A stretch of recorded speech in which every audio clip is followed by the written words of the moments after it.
Pois é, a gente vai ter uma oportunidade. Quando a gente falar sobre Apocalipse, falar sobre isso. Não, a gente não vai falar sobre Apocalipse, não. Tá lá pro final da prioridade.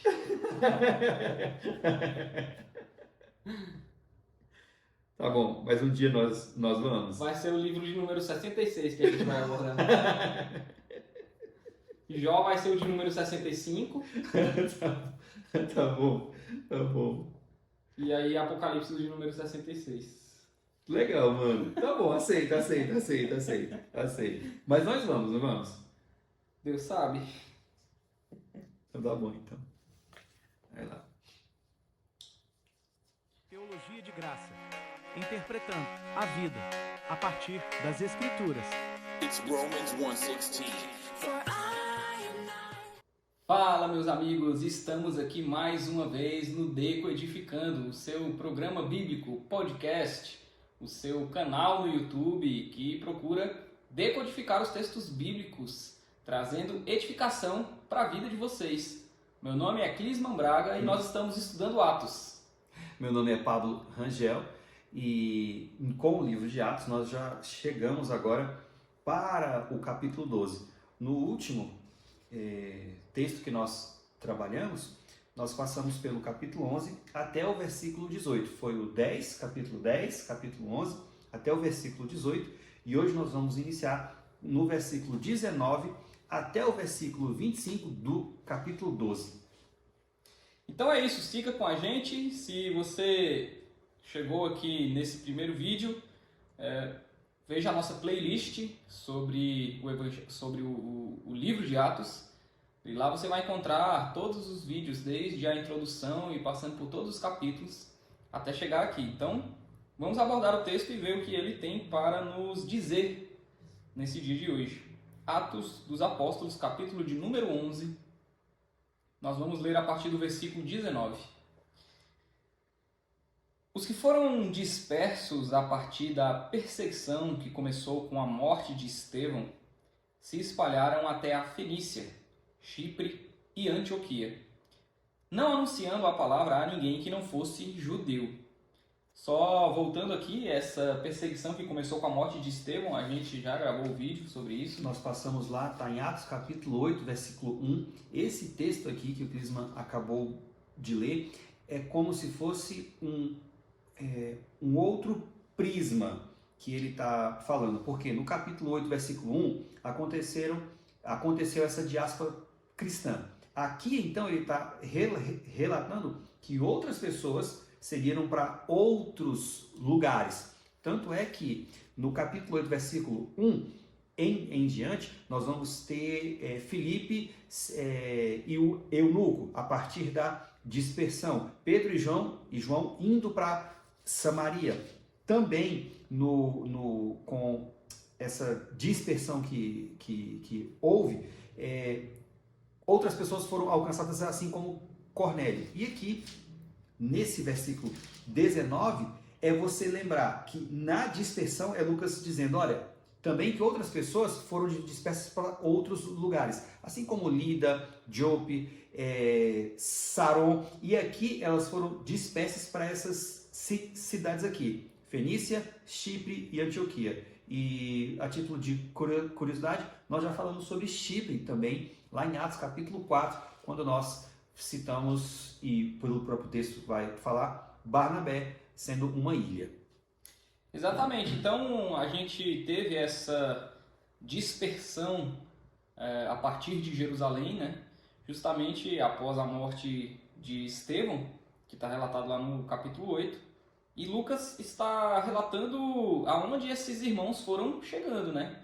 Então, desde o capítulo 8, aí passando pelo 9, 10 e 11, ele vai falando de alguns lugares que foram aos quais alcançados, né? O evangelho foi chegando por meio também dessa dispersão que ocorreu por causa da perseguição. E aqui no verso 19, capítulo 11, ele dá continuidade então a esse relato da expansão do evangelho. Lembre-se, tudo que nós estamos relatando aqui, nós estamos relatando com base no contexto que o próprio autor Lucas vai trazer. Então, tudo está conectado com aquele versículo-chave de Atos capítulo 1, verso 8, tudo está conectado com a ideia central do livro, que é a missão da igreja, a expansão da igreja, que parte justamente desse versículo, né, quando Jesus fala que eles receberiam poder quando viesse sobre eles o Espírito, e aí eles seriam testemunhas de Cristo, começando em Jerusalém e aí se expandindo por todas as regiões. É isso que Cristo vai dizer. E aí, a partir dessa promessa de Cristo, Lucas vai relatar o cumprimento dessa promessa. Então, aqui, capítulo 11, verso 19, é apenas uma continuidade desse cumprimento. O Evangelho, então, vai chegar aqui, segundo o relato de Lucas, até a Fenícia, que era um país, uma região que hoje é conhecida pelo Líbano, ali, na região costeira ali, né, do Oriente Médio, digamos assim. Então, você tem as cidades ali como Tiro, Sidom, que são cidades importantes dessa região ou desse país que na época se chamava Fenícia e que hoje é o Líbano. Sim. Você vai ter Chipre, que é uma ilha que também fica na região do Oriente Médio e do Mar Mediterrâneo, só que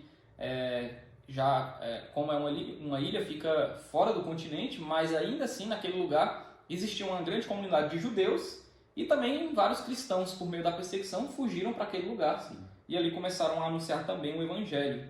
E Chipre existe, a República de Chipre. Sim, hoje é um país, né? É um país. E também Lucas vai relatar aqui a cidade de Antioquia, que era uma cidade, a terceira maior cidade do Império Romano. De uma importância extraordinária. Sim, você tinha no Império Romano Roma, que era a principal cidade, a capital. Você tinha Alexandria.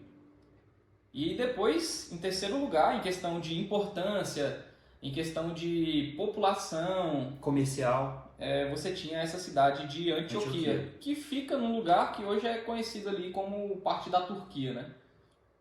Mas nessa época aqui, Antioquia ficava no que era conhecido no período bíblico, principalmente aqui do Novo Testamento, como a parte da Síria, uma cidade que ficava ali na Síria.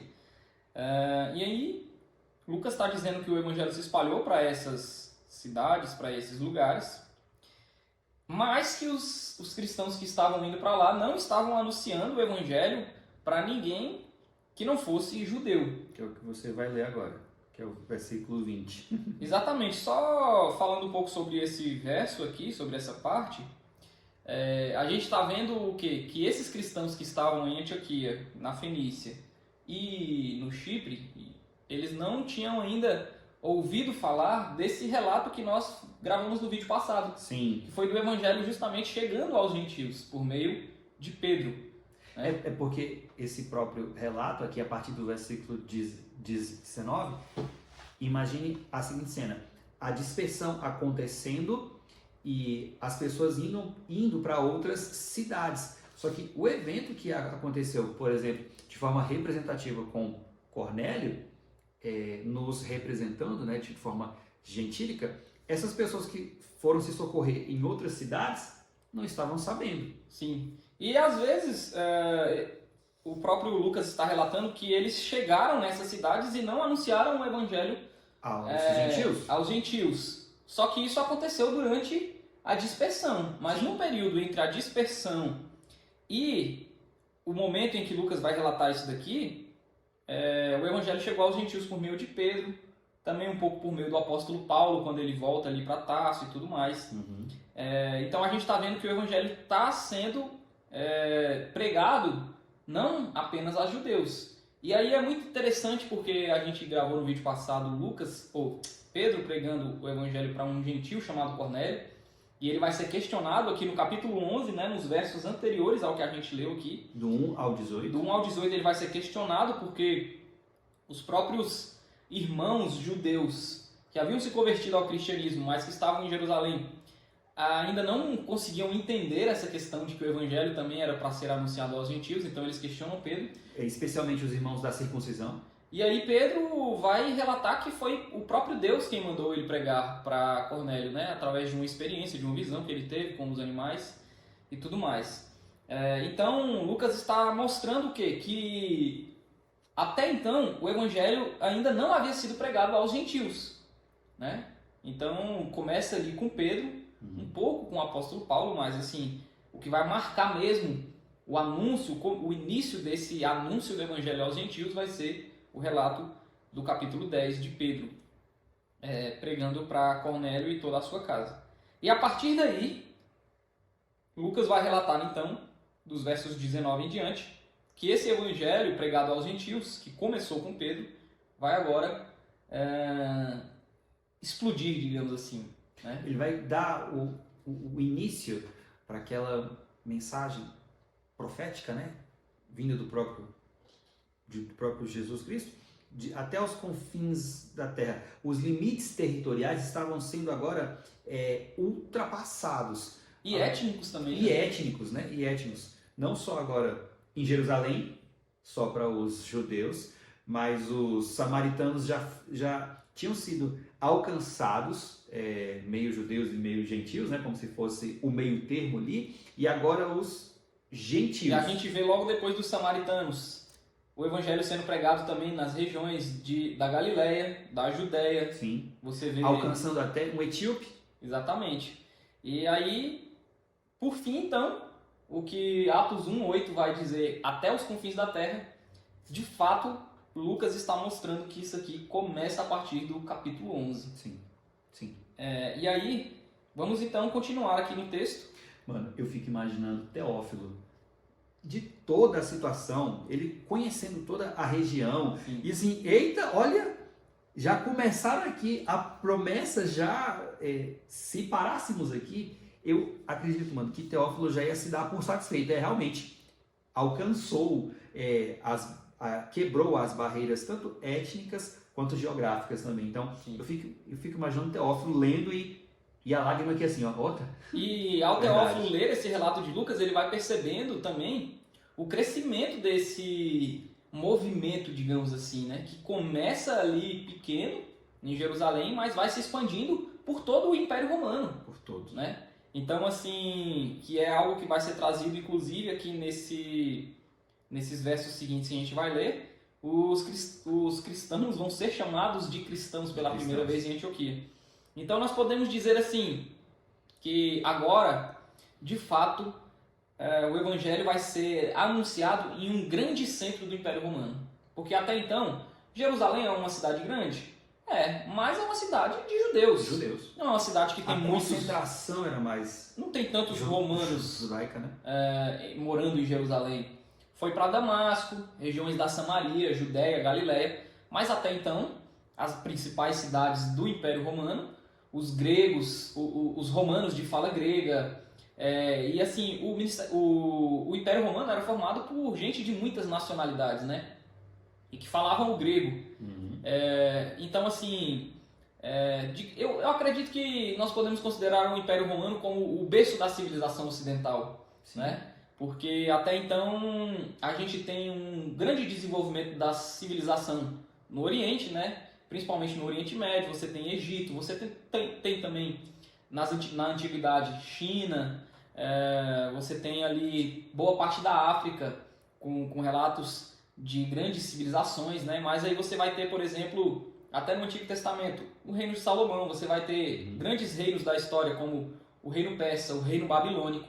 Mas tudo isso é de uma cultura oriental, é de uma localização oriental. Então, a grande formação, o grande embrião da civilização ocidental que a gente conhece hoje, que a gente vive hoje, é um berço greco-romano. Ela nasce justamente aqui por meio do Império Romano, né? Uhum. Que traz, como você bem disse, muitos elementos gregos. Muitos elementos da filosofia grega, inclusive a língua grega. Do raciocínio que nós temos hoje, ele é grego também. Exatamente, os estudos, muito sobre isso. os esportes olímpicos. Então, tudo isso que vem da Grécia, mas a Grécia não foi capaz de expandir de uma forma universal. E o Império Romano vai fazer justamente isso, vai pegar esses costumes gregos e, por ser um império de proporções gigantescas, vai disseminar isso. Então perceba só a importância do Evangelho. E a cultura, né? Exatamente. Você perceba a importância do Evangelho chegar em uma cidade como Antioquia. E é muito interessante, Pablo, porque Lucas vai relatar o final do seu livro, do Evangelho chegando à principal cidade do Império Romano. Sim. A principal cidade do mundo naquela época. Sim. Nós podemos comparar com Nova York nos dias de hoje. A principal cidade hoje no mundo é Nova York, é onde as coisas acontecem, é onde, sabe, parece que quem está em Nova York tá vivendo as coisas na frente de todo mundo. Tá no centro do mundo, né? Está no centro das comunicações, é onde o dinheiro corre, é onde as notícias acontecem.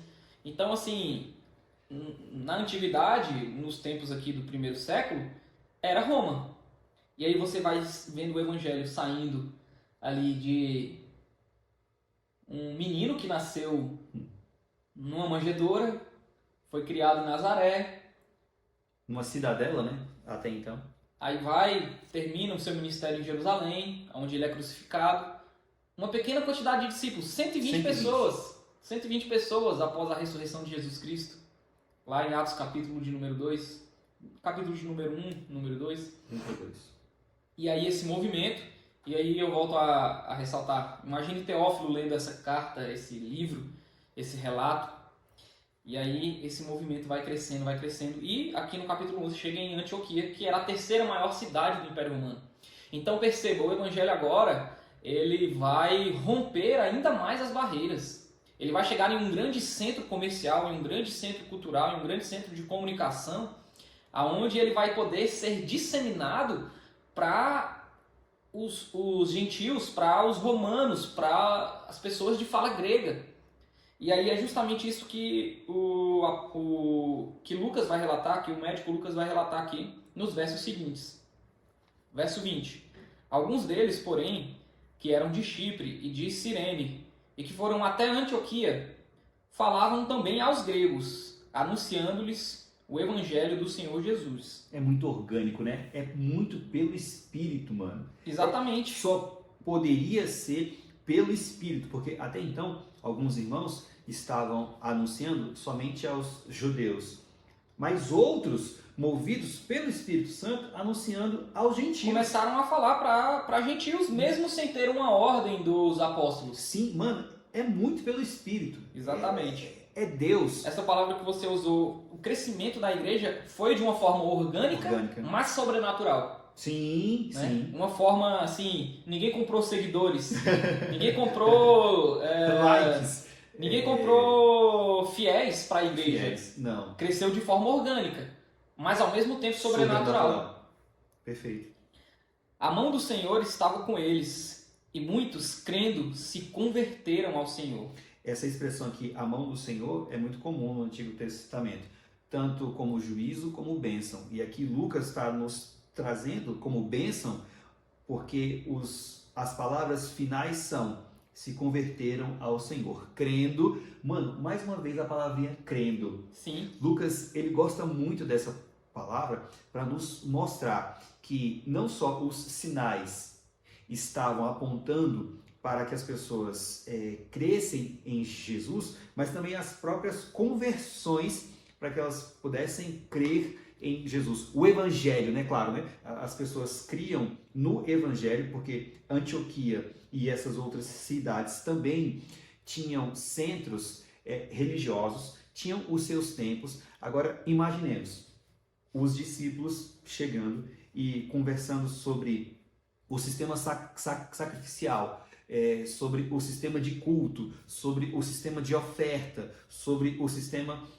que compunha todo o templo, e agora apontando tudo isso para Jesus. E as pessoas crendo que Jesus era o final de todas essas coisas. E assim, é muito interessante o fato dos gentios crerem no Evangelho. Por quê? Outra coisa porque muito boa. Os judeus, eles tinham a conexão. Era mais fácil para eles. Era o Deus, as promessas estavam ali. Então, quando Pedro e Paulo e Estevão vão pregar para judeus, eles anunciam todo o Antigo Testamento. Os judeus sabiam das referências. As promessas, os salmos que apontavam para Jesus. Então, assim, é mais fácil você conectar na mente de uma pessoa que já tem religiosa. referências. Sim. Né? Você vai numa sinagoga, por exemplo, para pregar, onde as pessoas foram ali para ouvir a palavra do Senhor. Elas foram ali para ouvir o Antigo Testamento ser lido. Sim. E explicado. E aqueles homens vão com essa intenção. Eles leem o Antigo Testamento e explicam,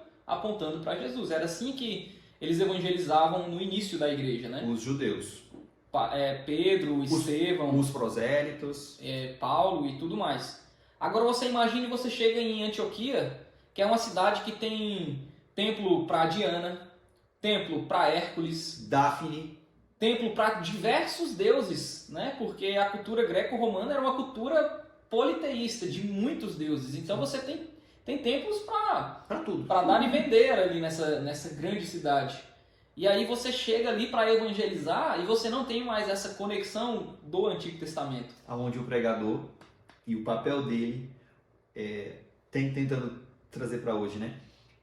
Já estou me adiantando. Deve ser de extrema importância quanto à conexão.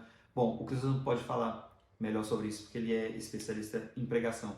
Mano, como deve ser necessário e vou dizer importante de novo, porque é importante o pregador fazer conexões apropriadas quanto ao nosso tempo, quanto ao nosso sistema religioso, ainda que ele não seja cristão, para um anúncio do evangelho. Como que a gente precisa fazer esses vislumbres? E aí um livro que é muito bacana de se ler é o Fator Melquisedeque.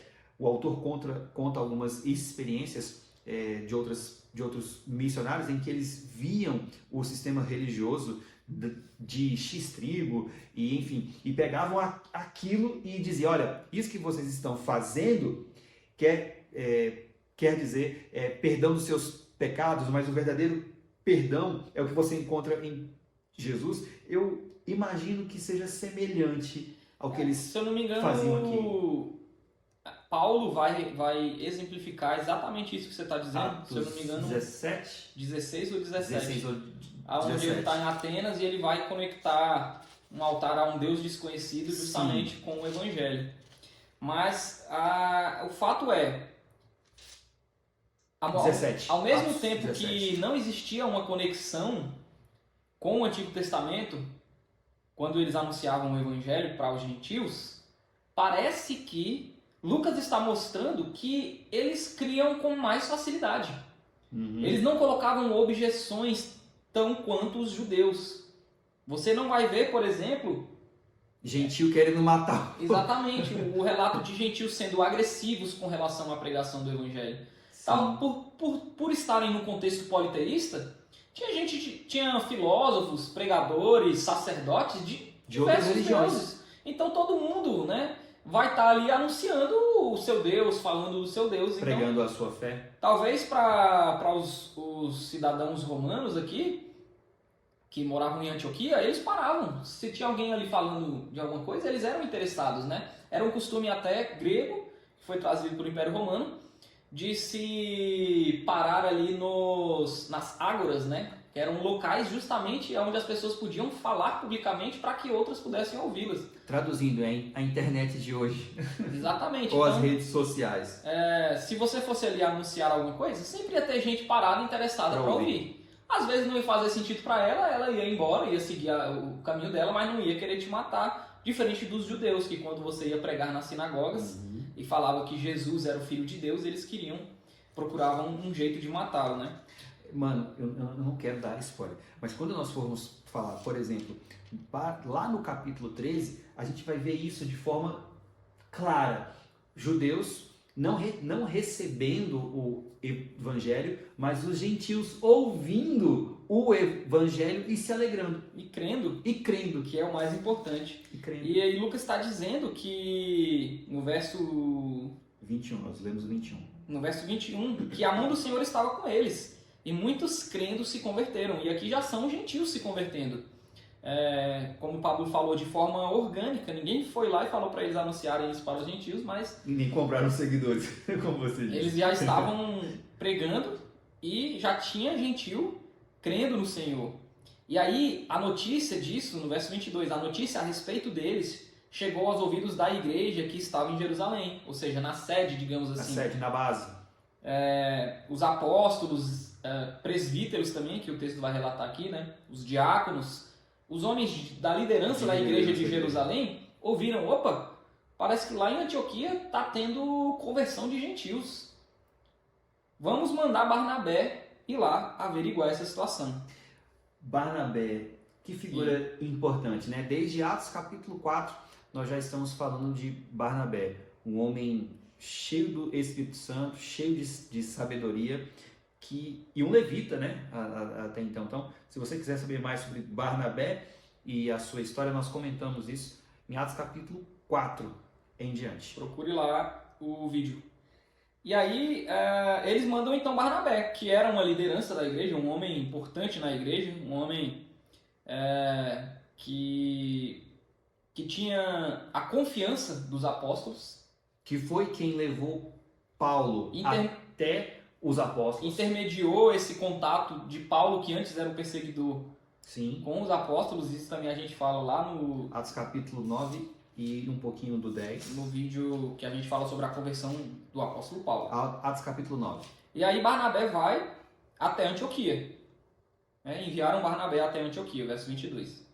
Quando ele chegou e viu a graça de Deus, ficou muito alegre.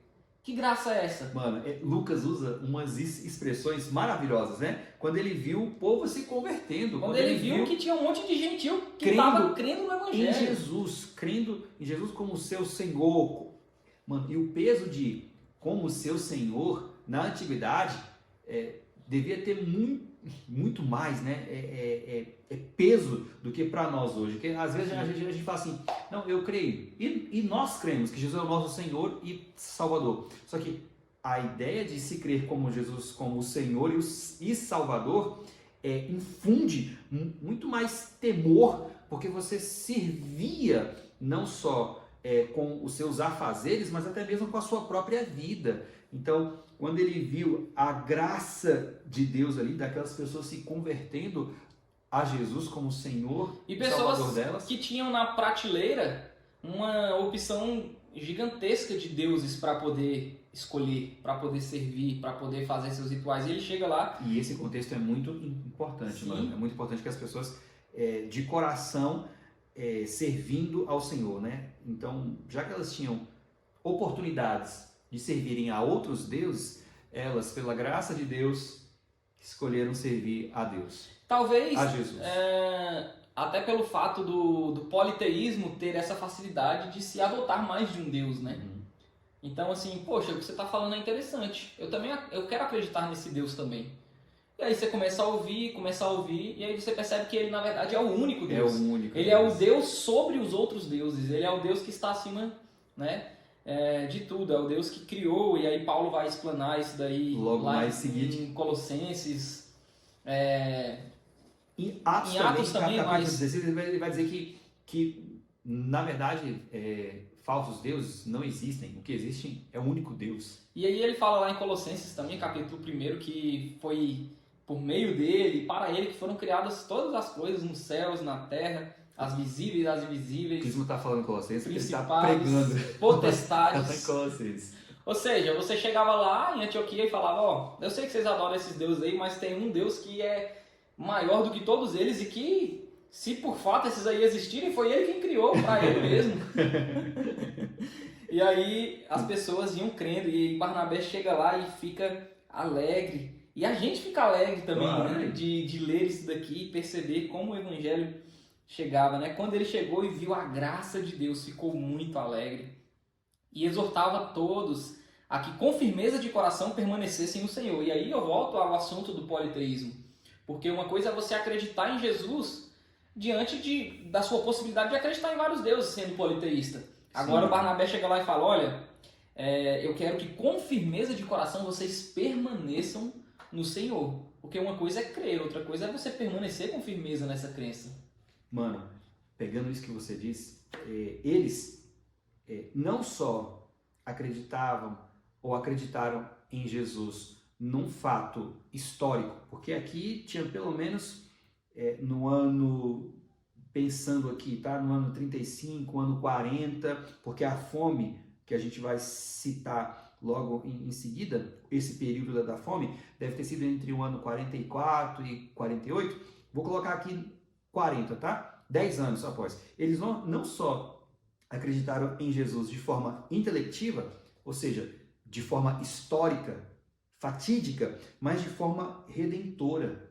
Ou seja, acreditar em Jesus de forma que você chegue a dizer assim, não, eu creio que Jesus veio, mas ele foi um mestre, ele pode ter sido alguém que teve sua importância, isso não lhe faz de você um salvo. Mas quando eles creram em Jesus e Barnabé viu a graça de Deus e exortava de todo o coração para que eles permanecessem no Senhor, eles criam em Jesus como seu Salvador, ou seja, de forma redentora. Não só em aspecto intelectivo, mas de forma redentiva, de forma redentora. Como abraçar a fé não é só se apoderar de fatos históricos. Eu já disse isso aqui uma vez e quero repetir, mano. O Augusto Nicodemos fala que muitas pessoas, por causa de 20 centímetros, não irão para o céu.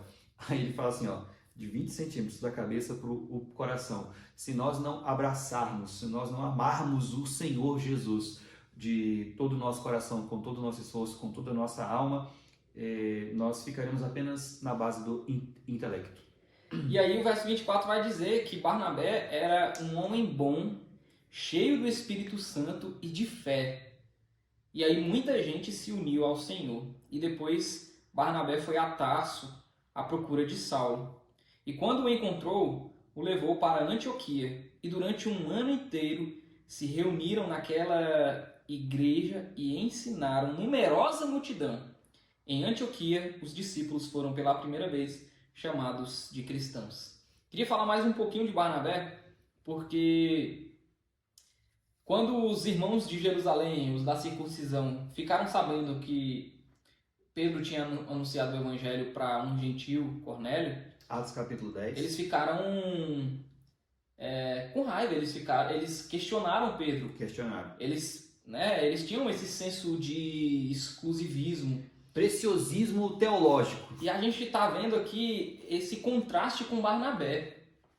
Sabe, a gente vê judeu matando Estevão, a gente vê gente perseguindo Paulo, a gente vê dentro dos próprios cristãos alguns que não ficavam contentes com o evangelho sendo anunciado para os gentios, mas aqui Lucas faz questão de falar que esse homem, ele era um homem bom, era um homem cheio do Espírito Santo e de fé, então ele se alegrava quando ele via a conversão. E não importa se você era judeu, se você era gentil, se você tinha sido perseguidor, como Paulo. Sim. Barnabé se alegrava quando ele via tinha matado gente, né? Se você tinha matado gente, não se importa. Se você se converteu ao Senhor... Ele poderia, dizer assim, poxa, esse homem Paulo participou da morte de Estevão, cara. Era o nosso diácono aqui, a gente conhecia esse homem. Sabe? A gente amava esse homem. A gente amava esse homem, ele era nosso irmão. E Paulo consentiu com a morte dele, estava participando ali. Não, esse cara aí, ele pode se converter, mas não quero nem contato. Barnabé não era esse tipo de homem. Não mesmo. Barnabé era um homem bom e cheio do Espírito Santo e de fé. E aí ele se alegrava com a conversão de gente que, que não tinha nada a oferecer para ele. Mano, graças a Deus por Deus ter separado Barnabé. Ele era da linha de Chipre, muito provavelmente um cristão da dispersão, né? Um judeu. Dos judeus da dispersão. Então, ele certamente, se ele fosse um judeu legalista, mas graças a Deus, aprove ao Senhor que a própria cultura onde ele nasceu, a própria cidade onde ele nasceu, porque ilha, né, onde ele nasceu, favoreceu bastante esse tipo de visibilidade, de aceitação, um coração já moldado para olhar tanto para um judeu convertido quanto para um gentil. Mesmo sendo um judeu que exigia a circuncisão, e para um gentil que temia ao Senhor e que cria nele de todo o coração e não era circuncidado. E eu achei interessante a sensibilidade dele aqui no verso 25, Porque quando ele vê essa igreja começando Crescendo. a crescer ali em Antioquia, ele não volta para Jerusalém. Ele fala, rapaz, tem um cara que vai dar certinho se ele Que vier é para bom. Antioquia. O cara que é bom. Porque ele fala grego, Sim. ele Aramaico. é instruído em cultura, sabe, ele é de Tarso, que era uma cidade que era um centro cultural, então... Outro centro cultural. E nós explicamos isso no capítulo 9 também. Exatamente. Então, era um homem que cairia como uma luva para ajudar ali nesse início dessa igreja em Antioquia. E aí Sim. ele pensa e fala, vou lá em Tarso Vou em buscar Tarso. esse homem. Nós fizemos aqui uma espécie de cronologia desde a conversão de Paulo até a sua volta em Jerusalém. Nós passamos aqui por alguns textos, o Glisman citou Gálatas e outros textos que estão aqui no próprio Atos, que nós mais ou menos chegamos a uma data aqui, que desde da sua fuga, né, de Jerusalém para Tarso, e aí certamente Paulo foi lá e evangelizou, porque no período que houve paz na igreja, aqui no versículo, eu vou achar, aqui, versículo 31 do capítulo 9, diz assim, e assim a igreja tinha paz por toda a Judéia, Galiléia e Samaria, edificando-se e caminhando no temor do Senhor e no consolo do Espírito Santo crescia em números. Esse versículo aqui é porque se o líder dos perseguidores já não estava presente, então a igreja respirou um período de paz. Nesse período de paz foi que Paulo ficou então reservado e acreditamos que Paulo, nessa sua volta para Tarso, começou a falar também sobre a fé em Jesus e aí ele retorna a Jerusalém. Isso aí está descrito lá em Gálatas, não vamos nos delongar nisso aqui agora. E aí então Na verdade, ele retorna quando ele está em Damasco, Quando ele ele- vai para Jerusalém. Isso. Nós fizemos toda a cronologia. E aí, ele estando em Tarso, Barnabé então vai à procura dele. Então, nesse período aí, entre 8 a 14 anos, a gente não tem uma data precisa, mas é o que a gente pode inferir. O crescimento da igreja está acontecendo. E aí entra na fala agora, se a gente fosse fazer um recorte, entra agora na fala do que o Clisma disse, falando o seguinte, Barnabé então tendo sensibilidade para identificar, poxa, a gente precisa de uma pessoa que seja capaz de, entre aspas, né, organizar, de liderar, de saber conversar com todo esse povo aqui. E ele então vai até Tarso. O termo aqui, e quando o encontrou, junto com a procura de Saulo, e quando o encontrou, não foi assim, ó, ele chegou em Tarso, opa, te vi agora no primeiro ponto. Não, demorou um certo tempo, alguns dias, quiçá Ele não tinha o WhatsApp de Paulo. Não tinha nenhum e-mail, né? No WhatsApp não tinha. E aí, quando ele o encontrou, levou então para Antioquia.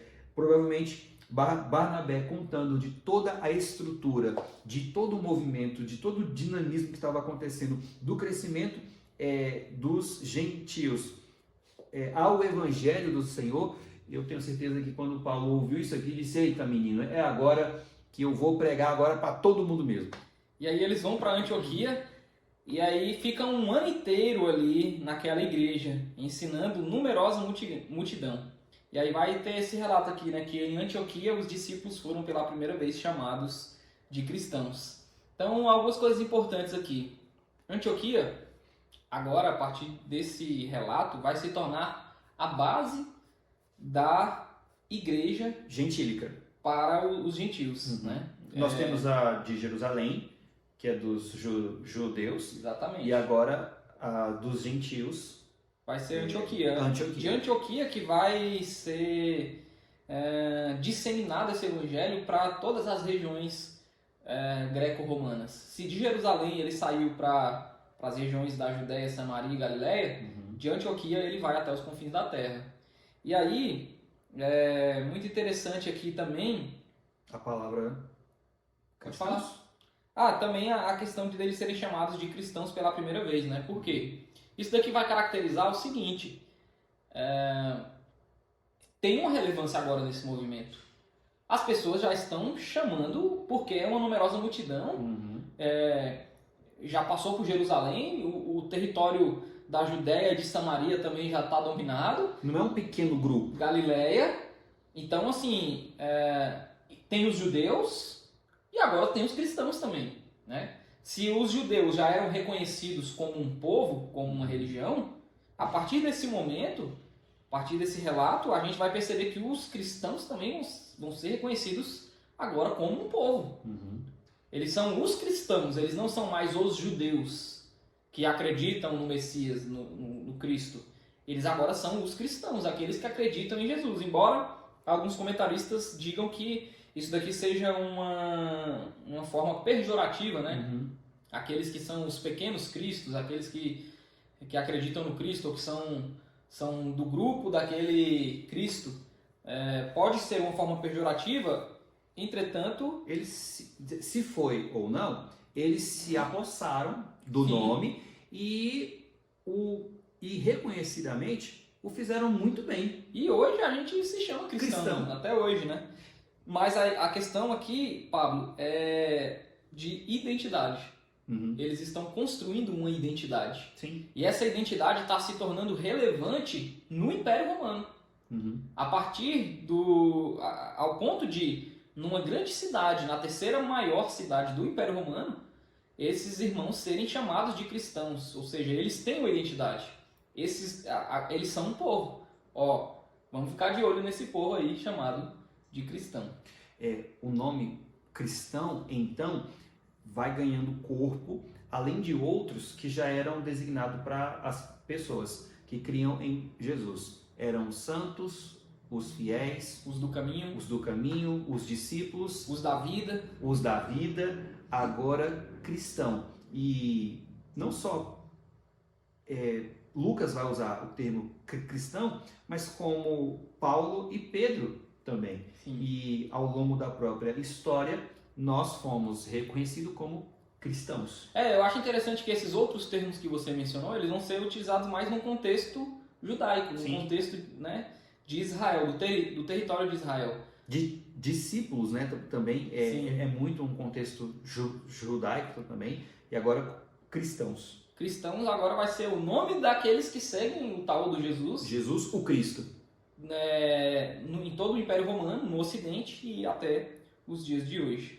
Mas é muito interessante perceber que acompanhar esse crescimento da igreja. Sim, naqueles dias. Voltamos aqui. Como é que é? Você fala no segundo bloco. Eu acho bacana de fazer isso. Vai. Nesse segundo bloco. E aqui Lucas encerra essa sessão aqui, né? Falando sobre esse início da igreja em Antioquia e que Paulo e Barnabé vão ficar ali por um ano pregando, né, e anunciando. E a gente vai ver a importância dessa igreja formada em Antioquia, porque o verso 27 vai dizer que naqueles dias alguns profetas foram de Jerusalém para Antioquia. E apresentando-se um deles, chamado Ágabo, dava a entender pelo Espírito que haveria uma grande fome em todo o mundo. E essa fome veio nos dias do imperador Cláudio. Os discípulos, cada um conforme as suas posses, resolveram mandar uma ajuda aos irmãos que moravam na Judéia. E eles o fizeram, enviando essa ajuda aos presbíteros por meio de Barnabé e de Saulo.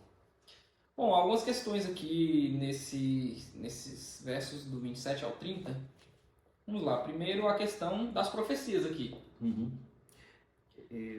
Esse texto ele pode dar base para os irmãos que acreditam em profecia hoje.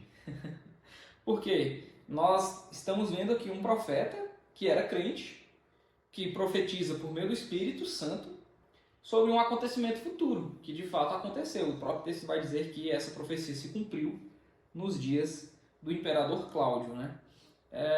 Alguns elementos dessa profecia, né? É uma profecia que falava a respeito de um acontecimento, né, da igreja, digamos assim. Não era algo específico para a vida de uma pessoa, embora o próprio livro de Atos vai mostrar, se eu não me engano, Ágabo também profetizando lá para Paulo. para Paulo de algo específico com relação à vida dele, né? Mas nós já falamos em outros vídeos que nós temos algumas discordâncias teológicas. Nós discordamos amorosamente no fato, por exemplo, aqui, naqueles dias alguns profetas foram de Jerusalém para Antioquia. Provavelmente, tá? Profeta aqui está na mesma qualidade de pregador. Então, profeta aqui não necessariamente aqui teria a mesma qualidade ou ofício o que acontecia no Antigo Testamento.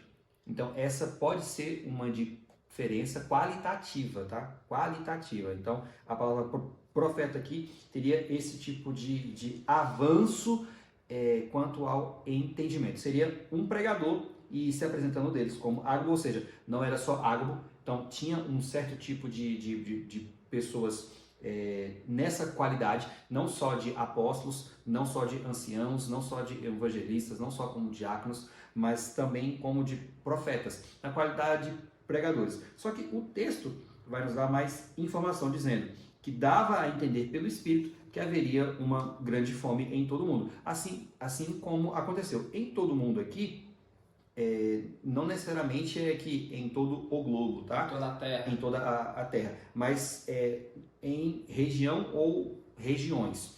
Na região do Império Romano. Romano, né? Todo mundo aqui. Dali. E aí, essa forma preditiva, ou que vier a acontecer, eu acredito que nós podemos ser direcionados pelo Espírito. E aí onde entra, tá? A nossa discordância amorosa que não afeta de forma pontual os pontos primários que nós temos. Eu sou da ala cessacionista. Então, até mesmo as profecias que hoje, entre aspas, né, acontecem, cremos que em Cristo elas foram encerradas. Porque se uma profecia é vinda da parte do Senhor e ela não se cumpre, se foi o Espírito que usou o tal profeta e não se cumpriu, ou não é o Espírito de Deus, ou ele é falso.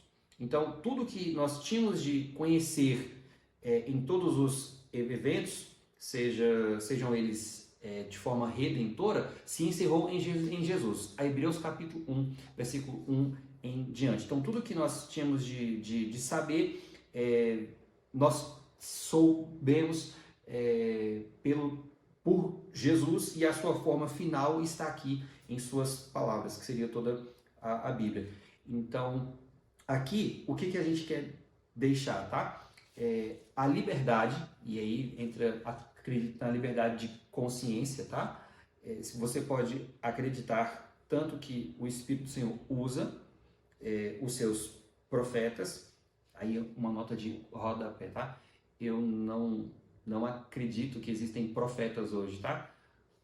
Eu acredito que nós fomos ungidos no Senhor para ser reis, sacerdotes, para ser eleitos do Senhor, para anunciar as boas novas. E o Senhor pode nos usar em obras especiais ou casos especiais, mas a ordem é servir ao Senhor de forma comum e ordinária. Mas aqui o texto parece que é como se fosse em Pentecostes, tá? A torneira está aberta e vai fechando essa torneira até gotejar e encerrar toda ela. Assim como existe a atividade dos profetas no Antigo Testamento, então nesse período apostólico, e se encerraria até o primeiro século, né? Ela então fecharia toda essa torneira, o Senhor fechando toda essa torneira de atividade, encerrando em que a igreja seria liderada por pastores e mestres na sua composição atual. Então, o que nós temos hoje para liderar a igreja seria então pastores e mestres com a palavra do Senhor. Eu acredito que Ágabo era um profeta mesmo. A profecia do Novo Testamento é diferente da do Antigo Testamento, né? E se, por exemplo, no Antigo Testamento, os profetas, em vários momentos, eram as pessoas, a voz de Deus para a nação, e talvez seria a pessoa mais, um líder espiritual, né, daquele momento, no Antigo Testamento. No Novo Testamento, eu acredito que houveram profetas, como o próprio Ágabo aqui, mas que o ofício de profeta não era o ofício mais importante da igreja. Na verdade, o próprio apóstolo Paulo vai dizer que a profecia não era a mais importante, né? Então, assim, você tem os apóstolos, você tem os plantadores de igreja, missionários, como Paulo, Barnabé, evangelistas, né, como Filipe. Você tem presbíteros, você tem diáconos, que são mencionados aqui em Atos dos Apóstolos, e você tem também os profetas. E pessoas comuns também, né? Que nós falamos, que fala sobre pregando o evangelho, e os nomes nem eram notados aqui, por Exatamente. exemplo. Mas aqui eu acredito que Ágabo, nesse caso aqui, não seria um pregador, seria de fato um profeta, porque o verso 28 vai dizer que ele profetizou. Ele falou algo que era futuro, ele prediz algo que de fato aconteceu, né? Com relação a existir profetas hoje ou não, não sei se profeta seria um cargo eclesiástico, ou sei lá, nos dias de hoje, mas eu acredito que pode haver, eventualmente, como é bem eventual que acontece aqui no livro de Atos, não é algo que é principal, não é algo que é focado nem mesmo pelo autor Lucas, pelo contrário, né? O foco aqui está na pregação do evangelho, está na expansão da igreja, está na missão da igreja, mas de uma forma bem pontual aconteceu uma profecia aqui e ela se cumpriu. Então acredito que hoje também pode acontecer de maneira bem pontual, bem esporádica, com uma finalidade bem específica. E a finalidade do texto aqui, e Lucas vai relatar, era que os discípulos pudessem ajudar esses irmãos da Judéia que sofreram esse período de fome, né? Então, de certa maneira, por acreditarem na profecia desse homem, talvez eles já começaram a juntar recursos para quando chegasse esse momento eles pudessem ajudar esses irmãos.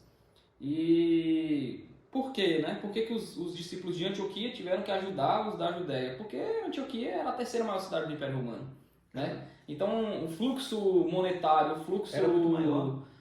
De troca de mercadoria, assim como numa capital e no interior, né? Então, assim... Me lembrou muito daquele texto que você explicou, da generosidade, lá a partir de Deuteronômio, né? Sim. Você disse aqui, eles foram, os gentios, né? Foram abençoados de forma espiritual e agora, de forma material, eles estariam dizendo a eles, olha, muito obrigado pela bênção que vocês nos deram, né? Então, exatamente. O princípio da generosidade aqui também circulando até mesmo entre os gentios, porque os seus corações estavam agarrados no Senhor. E é interessante porque lá na Judéia, a gente vai ver, por exemplo, aqui ainda no capítulo 11, existiam alguns irmãos da circuncisão que ainda tinham um pé atrás com os gentios ouvirem o evangelho, né? E agora, talvez até esses irmãos estão sendo alimentados pela oferta que esses gentios vão levantar em Antioquia para suprir essa necessidade desses irmãos. É interessante também falar aqui no verso 28, que fala que essa fome veio nos dias do imperador Cláudio. Esse imperador Cláudio, ele era um imperador que ele não perseguia a igreja, ele não tinha essa característica de perseguidor. Inclusive, o texto que você lê do capítulo 9, que fala que a igreja experimentou paz e tranquilidade e tudo mais, nesse período não apenas porque Paulo se converteu, né? Mas também porque o próprio Império Romano, sob a gestão de Cláudio, não tinha essa característica de perseguir a igreja, de perseguir os cristãos, até porque eles estavam crescendo, já tinham a sua identidade, já eram chamados de cristãos, mas ainda não representavam talvez uma ameaça para o Império Romano. Quem é o sucessor de Cláudio? Vai ser justamente... Herodes? Não, vai ser justamente Nero. Nero, sim. Que vai ser o imperador que mais perseguiu a igreja, né? Imperador, eu tô... Não, então... eu confundi aqui. Eu só trouxe essa informação. Ele ficou ali até o ano de 45, se não me engano. Depois eu tenho que ver novamente essa informação, mas Cláudio ficou como imperador de Roma ali por cerca de 10 anos. E a igreja experimentou um tempo de paz durante o reinado dele. Então é isso. Também tem no verso 30. Eles fizeram enviando essa ajuda aos presbíteros por meio de Barnabé e de Saulo. Aqui duas possibilidades, né? Por que não foram os apóstolos que receberam essa ajuda? Tem duas possibilidades. Talvez os apóstolos não estivessem em Jerusalém nessa época, que poderiam estar pregando o evangelho por aí, né? Em outras cidades. Em outras cidades. A gente vê que, na verdade, os 12 eles não ficavam em Jerusalém. Todo relato de Atos, quando a gente vai ver que alguém está indo para Jerusalém, às vezes ele encontra Pedro. Sempre está faltando alguém. Sempre está faltando a maioria, na verdade. A maioria. Então, uma possibilidade é que os apóstolos não estavam aqui, não estavam em Jerusalém nessa época que chegou essa ajuda lá. E a outra possibilidade é que os presbíteros eram os responsáveis por distribuir essa ajuda. Assim como os diáconos serviam as mesas, né, das viúvas, lá em Atos capítulo de número 6. 5. 6. As viúvas é 6. Exatamente. Então aqui os presbíteros, que eram o quê? Uma liderança da igreja, né? Homens líderes, mais velhos, muito provavelmente, que tomavam conta da igreja enquanto os apóstolos não estavam na cidade. Esses homens, esses líderes, talvez até o próprio Barnabé fosse um presbítero ou alguém que era considerado um líder da igreja, né? E aí eles levam essa ajuda de comida, essa ajuda humanitária para esse período de fome. Tem uma outra questão, mas eu acho que não vou entrar nessa, que é a questão realmente ali já do discurso apocalíptico de Jesus, né? Do sermão do fim dos tempos, que Jesus fala sobre terremotos, fome, guerras e rumores de guerras, onde existe uma interpretação da qual eu concordo, que esses sinais aconteceram na igreja do primeiro século. E aí um dos sinais era a fome. E aqui está provando que de fato houve fome naquela época. E aí tem terremotos, sinais, guerras e rumores de guerras. Para cada um desses sinais, a gente tem relatos que dizem que de fato essas coisas aconteceram no primeiro século e prediziam a destruição do templo de Jerusalém na Guerra Judaico-Romana, do ano 66 até o ano 70. Então, quando fala, né, nessa visão, quando Jesus está falando que um desses sinais que eles deveriam ficar espertos de que o fim do templo e de Jerusalém como o centro religioso ali os sacrifícios e tudo mais, o judaísmo, aquele judaísmo raiz, né? Vibrante que acontecia, estava chegando ao fim. Um dos sinais era a fome, e essa fome foi a fome que Jesus fala lá, foi essa fome aqui que aconteceu nos dias do imperador Cláudio. Legal.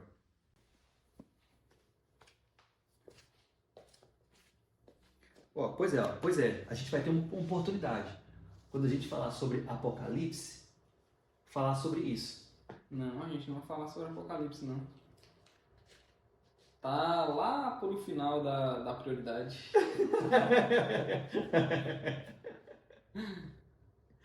Tá bom, mas um dia nós vamos. Vai ser o livro de número 66 que a gente vai abordar. Jó vai ser o de número 65. Tá bom. E aí Apocalipse o de número 66. Legal, mano. Tá bom, aceito. Mas nós vamos, não vamos? Deus sabe. Então tá bom, então. Vai lá. E a gente encerra o capítulo 11, então, né? E vamos para o capítulo 12, onde Lucas vai trazer a narrativa da perseguição, agora mais ferrenha, acontecendo lá em Jerusalém, contra Pedro, e o martírio, o primeiro martírio relatado de um apóstolo. De um apóstolo, porque o primeiro foi de Estevão, como na qualidade de diácono, né? E agora como o apóstolo agora. E Tiago, quem era esse Tiago aqui? Tiago, o próprio texto diz que era o irmão de João, né? Mas então vamos ler aqui capítulo 12, verso 1. Verso 1, pra gente não Por aquele tempo, adiantar. o rei Herodes mandou prender alguns da igreja para os maltratar. Mandou matar à espada Tiago, irmão de João.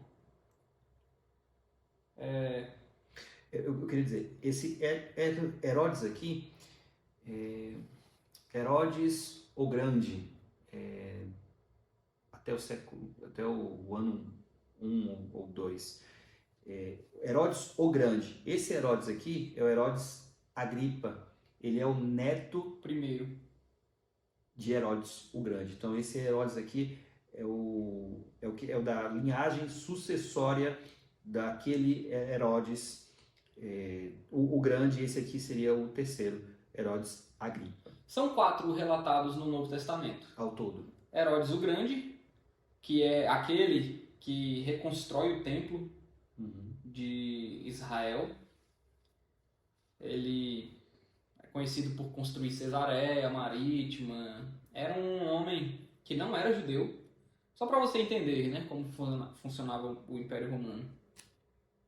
O Império Romano, ele conquistava os territórios, mas geralmente ele deixava um procurador do imperador ali, que era um romano, como espécie de governador geral, que se Administrava.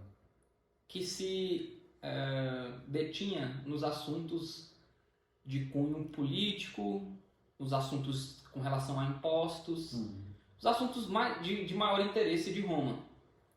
Então, assim, se você fazia alguma coisa que era crime para o Império Romano, você era julgado por esse governador, que é representado lá nos tempos de Jesus por Pôncio Pilatos. Era uma espécie de procurador do imperador. Procurador por quê? Ele representava o imperador de Roma naquela região. Mas ele se preocupava mais com assuntos com relação a impostos, com relação a crimes que eram de fato crimes no Império Romano e assuntos políticos, assuntos que interessavam Roma. Então, por exemplo, levantes, rebeliões e tudo mais, né? de pequenos grupos que se revoltavam contra o Império. Para os assuntos locais, Roma tinha o costume de colocar governadores. E esses governadores, eles geralmente eram da região. Por quê? Eles tratavam de assuntos religiosos que não eram do interesse de Roma. Como, por exemplo, quando Jesus é crucificado, quando ele é julgado, ele é levado também... primeiro ele é levado a Pôncio Pilatos fala, não, isso aqui não é um assunto que interessa a Roma. Vou mandar ele para Herodes. Por ser um procônsul. Exatamente. Por ser um procurador. O Herodes que julga Jesus, que não é esse aqui, que não encontra crime em Jesus, já é o segundo Herodes relatado no Novo Testamento. O primeiro é o Herodes o Grande, que eu falei para vocês, e esse Herodes o Grande, ele é relatado como aquele que manda matar todas as crianças, todos os meninos de 2 anos para baixo, quando Jesus nasce, né? Porque ele conhecia a profecia do Messias, e aí o Messias prometido era o rei dos judeus, e aí ele fala, não, o rei dos judeus sou eu. Embora Herodes o Grande não fosse judeu, né? Ele provavelmente era da região de Edom. Se você for procurar, tem alguma coisa assim a ver com os macabeus, que eram que vêm da linhagem dos herodianos, de Edom, que começa ali com um tipo de revolta religiosa, se estabelece então por uma posição política. O assunto é bem extenso, é bem longo e interessante também. Só que Herodes o Grande, mesmo não sendo judeu, ele ficou com o governo de várias regiões ali. Dentre essas regiões, a Judéia ali e tudo mais. Porque era alguém bem relacionado, bem influente no Império Romano. Então, assim, é questão de política mesmo, né? O mais certo seria que um judeu fosse o governador da Judéia, né? Que estaria numa qualidade, entre aspas, né? Teocrática, seria o sumo sacerdote, mas se perdeu no meio do caminho isso aí. E aí o que acontece é o seguinte, pelo fato de Herodes não ser um judeu, eles procuravam fazer coisas que agradavam aos judeus para mantê-los debaixo do seu domínio, para tentar minimizar rebeliões, para manter organizado, para que o Império Romano o enxergasse como um bom governante e ele continuasse no cargo, porque o imperador poderia a qualquer momento tirar Herodes dali e colocar um outro Herodes, né, um outro governante. Então você tem Herodes o Grande, ele reconstruiu o templo para agradar os judeus, só que ele se sentiu ameaçado pelo nascimento de Jesus, o Messias prometido, porque a profecia dizia que esse Messias seria o rei dos judeus, então ele manda matar as crianças, Jesus escapa e tudo mais. E a gente vai para o segundo Herodes, que é o que julga Jesus. Esse segundo Herodes, ele era sobrinho do Herodes o Grande. O seu filho não foi... Ele começou a governar a região, mas logo o imperador tirou porque achava ele um mau funcionário, um mau governante, e aí colocou o sobrinho, que era o Herodes... Tem uma história do Aristóbulo. Não, mas esse Herodes que julga Jesus era o Herodes Antipas. Herodes Antipas. Que era o sobrinho de Herodes o Grande. Beleza, passa o tempo e tudo mais. Herodes não é um nome próprio, é como se fosse um título, né? Então você tem o Grande, você tem o Antipas. Aí o terceiro Herodes é esse aqui, mencionado no Novo Testamento. Agripa I. Que é o Herodes Agripa I. Ele não é filho do Herodes Antipas. Na verdade, o Herodes Antipas era filho do Herodes o Grande. Só que o Herodes o Grande teve vários filhos. Teve o Antipas e teve um lá pro final que era o Aristóbulo.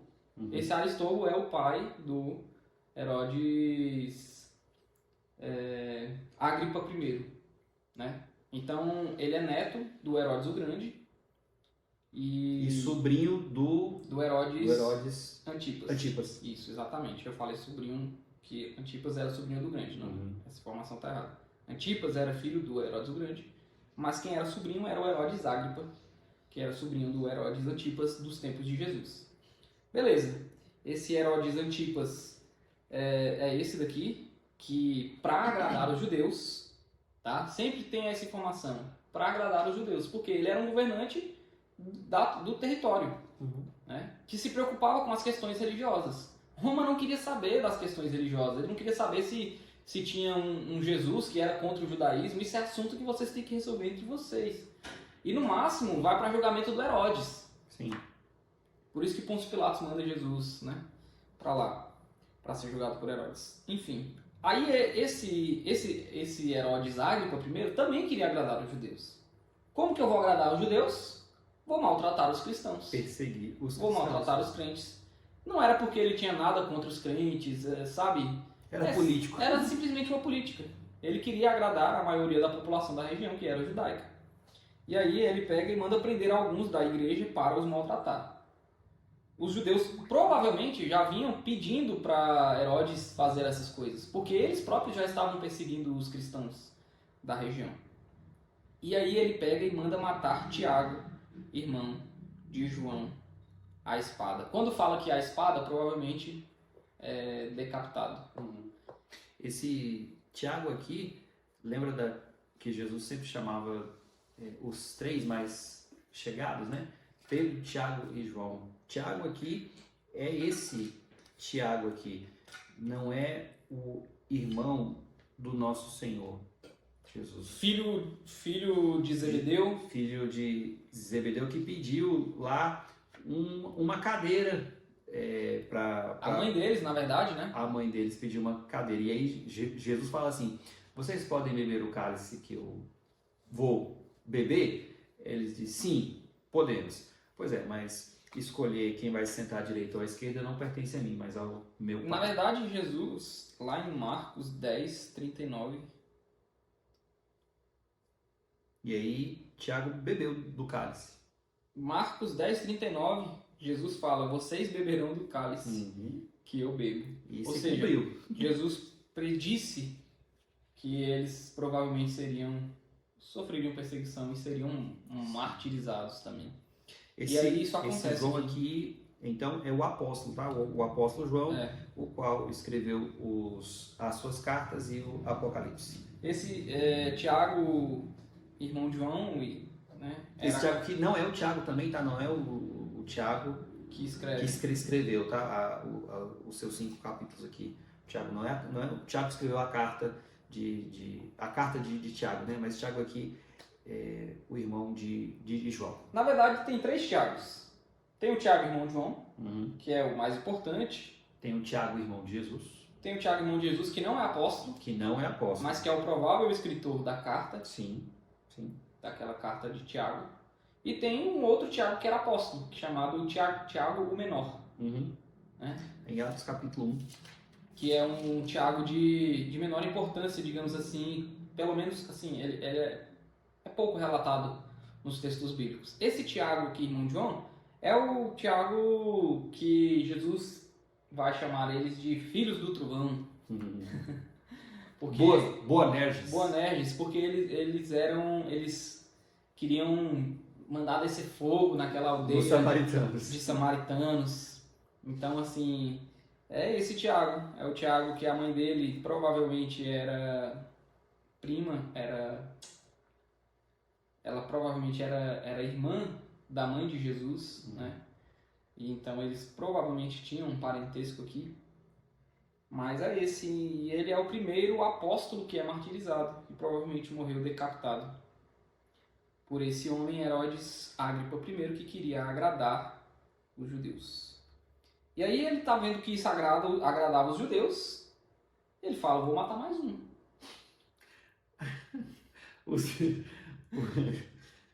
Eu quero ficar sério, mas o Clisma não deixa.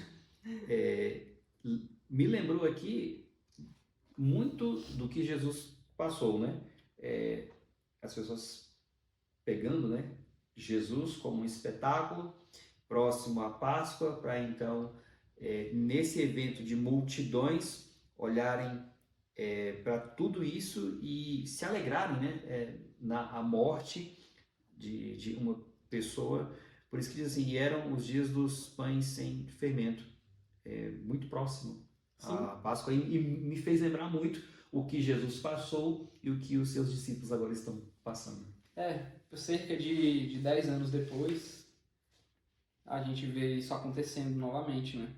Então, verso 3, vendo que isso agradava aos judeus, prosseguiu, mandando prender também Pedro. Então, ele matou Tiago, a espada, e aí manda prender Pedro, que era o líder da igreja. Poxa, Tiago não foi suficiente, eu quero Pedro. Uhum. E aí ele prende Pedro, e aí, como você disse, era o dia dos pães sem fermento, ou seja, a semana da Páscoa, né? Uhum. Depois de prendê-lo, lançou-o na prisão, entregando-o a 4 escoltas de 4 soldados cada uma, para o guardarem. A intenção de Herodes era apresentá-lo ao povo depois da Páscoa, ou seja, depois que passassem as festividades. Não foi à toa, tá? Porque Herodes mandou colocar 4 guardas,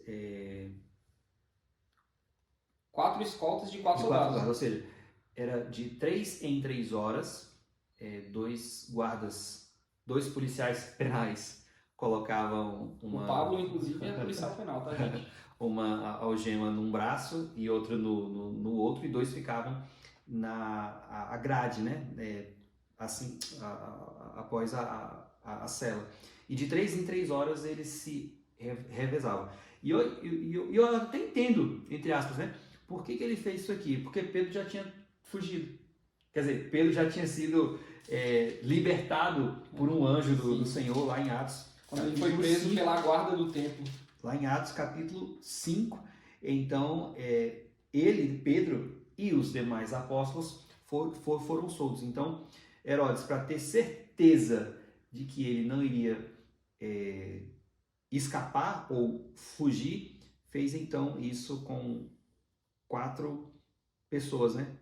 4 guardas E guardando. 4 guarnições. 4 guarnições o vigiando de 3 em 3 horas. Ou seja, não era para ninguém dormir olhando ele lá. Ele estava sendo vigiado o tempo inteiro, né?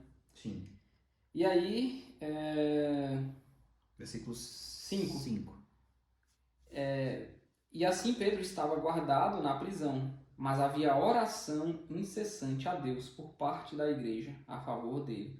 E a igreja que já tinha percebido o poder da oração, porque, como você bem disse, da outra vez que Pedro e João foram presos, eles também estavam orando. Que estava orando. E também, depois que eles foram soltos, eles oraram pedindo para Deus que os desse coragem para continuar enfrentando as perseguições e cumprindo a missão de anunciar o Evangelho. Então essa igreja estava em incessante oração a favor de Pedro. Uma característica que talvez falte um pouco nas igrejas de hoje em dia, né? Na igreja de hoje em dia, digamos assim. Tanto a questão da oração, e aqui o texto fala de uma oração incessante. Né? Quando a igreja está sendo perseguida, quando a igreja está enfrentando alguma dificuldade, dilemas morais, sociais grandes que a gente tem enfrentado nos dias de hoje, né? Talvez haja aí um caminho para a igreja de hoje, maior do que talvez militar ou, sei lá, tentar polemizar, orar incessantemente, Sim. pedindo para o Senhor algo que seja de fato a vontade dele, né? Eles estavam pedindo para Deus soltar Pedro aqui. Pegando gancho aí.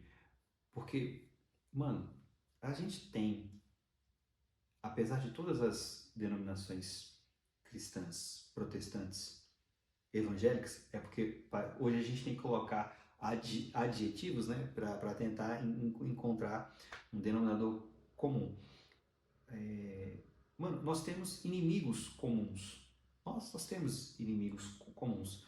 Então nós temos motivos não só, né, para orar ao Senhor e agradecer por todas as coisas que Ele nos dá e nos deu, como principal nos tornar servos dele para adorá-lo, mas inimigos comuns que nos tentam, como o diabo, o pecado, o mundo e todas as coisas que estão inevitavelmente nesse mundo, que são contrárias ao Senhor, que são afrontosas diante do Senhor. Nós temos, se a gente fosse enumerar aqui, a gente ia passar alguns minutos desse vídeo aqui só pontuando coisas em comum para que o Senhor nos ajude de forma incessante, né? Orando ao Senhor de forma incessante a favor não só dos nossos irmãos que estão sendo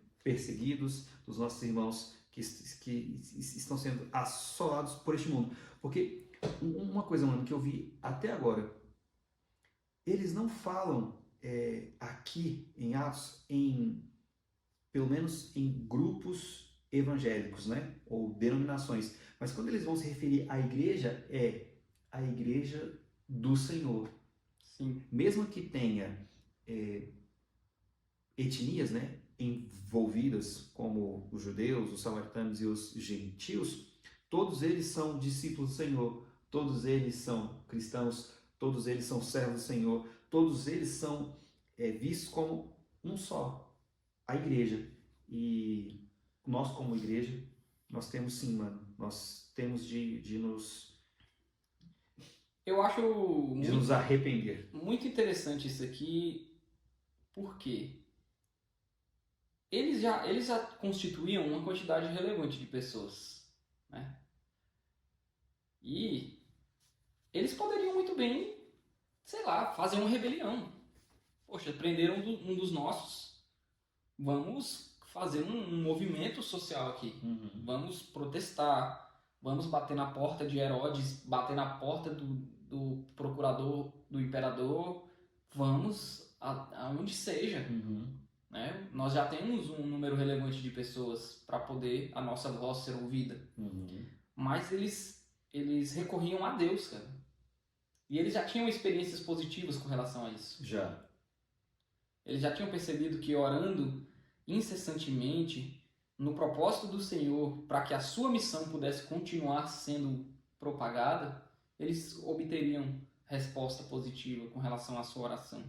Então, mais do que recorrer à nossa própria força, à nossa própria voz, aos meios que podem ser legítimos e que muitas vezes o são, É isso que o Clisman está dizendo, né? A Mais gente do que precisa isso, mais recorrer ao importante Senhor. do que isso, É recorrer ao Senhor. é recorrer ao Senhor. Ao Senhor que é o Deus do universo. Ao Senhor que constitui tronos e soberanias e os derruba. Ao Senhor que coloca governantes e tira governantes segundo a sua própria vontade, como Ele próprio vai fazer aqui nesse capítulo. Vai. Né? Então, assim, falta um pouco disso à igreja de hoje. Nós temos que recorrer mais ao Senhor e menos ao que a gente tem recorrido. Aos instrumentos que nós temos como legítimos e ordinários. E eu preciso, viu? Confesso o meu pecado. Eu preciso recorrer ao Senhor de forma incessante. E olha o que acontece, né, com essa oração incessante. No verso 6. Na noite anterior, ao dia em que Herodes ia apresentá-lo ao povo, e olha só, quando o texto diz aqui que o dia em que Herodes ia apresentá-lo ao povo, era o dia da sua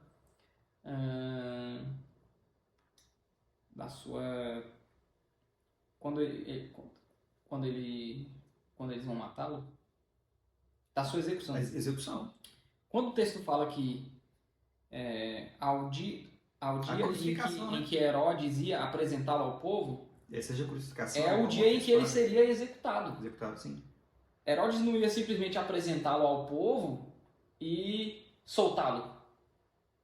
Não ia apresentá-lo ao povo e vou prender você aqui mais uns dias. Uhum. Esse dia, ou seja, um dia antes da morte de Pedro, um dia antes de Pedro ser executado, o que acontece? O verso 6 está relatando, ou seja, na noite anterior ao dia em que Herodes ia apresentá-lo ao povo, ou seja, 21 horas, digamos assim, 22 horas. Amanhã de manhã eu vou ser executado. Então, na noite anterior, Pedro dormia entre dois soldados. Não estava muito preocupado, não. Não. Ele ia ser morto no dia seguinte.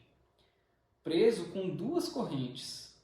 Sentinelas, junto à porta, guardavam a prisão, que é o que o Pablo falou. É aquilo, 2, um à direita e outro à esquerda, e 2 de frente para a porta, né? Para a cela. Eis, porém, que sobreveio um anjo do Senhor, e uma luz iluminou a prisão. O anjo tocou no lado de Pedro e o despertou, dizendo: levante-se depressa. Então as correntes caíram das 2 mãos dele. E o anjo continuou: coloque o cinto e calce as sandálias. E ele assim o fez. O anjo lhe disse mais: ponha a capa e siga-me. Então, saindo, Pedro o seguia, não sabendo que era real o que estava sendo feito pelo anjo. Ele pensava que era uma visão. Quando eu parei nessa parte aqui, eu imaginei, ele está achando que foi a mesma coisa que aconteceu lá antes da visita de Cornélio, né? Capítulo 10. Quando ele subiu ao terraço e o Senhor, numa visão, apresenta a ele os lençóis, o lençol com os animais, e fala para ele: mata e come. Pedro estava com fome, né? Eu imagino que, e diz o texto, em êxtase, né? Pedro teve uma visão e ficou em êxtase. Muito parecido aqui também. Pedro, então, deve estar pensando, né? Peraí, eu devo estar tendo uma visão ou um sonho. Ele estava dormindo. Sim, ele estava dormindo. Imagina você estar dormindo, do nada você é acordado, ele ainda estava meio sonolento, provavelmente. Sim. Então ele não conseguia distinguir bem a realidade do que poderia ser um sonho. Acho que ele pegou assim: peraí, só um minuto, deixa eu acordar aqui. Não dava tempo. O anjo falou: levante-se depressa, sim. vista a roupa, calça a sandália e me segue. Sim. Então, assim, ele ainda estava sonolento, sabe? Quando alguém te acorda no meio da noite. Já teve essa experiência da sua esposa acordar no meio da noite? Já. Pra cuidar da Ana Laura?